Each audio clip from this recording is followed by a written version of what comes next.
গাইবান্ধাও একটা জেলা। গাইবান্ধায় কি বিশ্ববিদ্যালয় আছে? মেডিকেল কলেজ আছে? কারিগরি মহাবিদ্যালয় আছে? কিছুই নেই। এগ্রিকালচার ইউনিভার্সিটি আছে? নাই। কিন্তু গাইবান্ধায় থাকবে না কেন? গাইবান্ধা কি বাংলাদেশের অংশ নয়? গাইবান্ধার মানুষের কি মুক্তিযুদ্ধ এবং এই 24-এর স্বাধীনতা সংগ্রামে কি কোনো অংশগ্রহণ নেই? গাইবান্ধার জনগণ কি দেশের উন্নয়নে অবদান রাখে না? যদি তাই হয়ে থাকে তাহলে এই বৈষম্যের অবশ্যই আমরা অবসান চাই।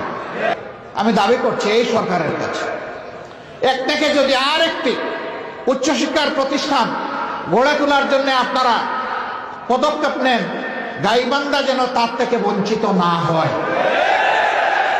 যে কোনো একটা দিয়ে কমপক্ষে আপনারা শুরু করেন।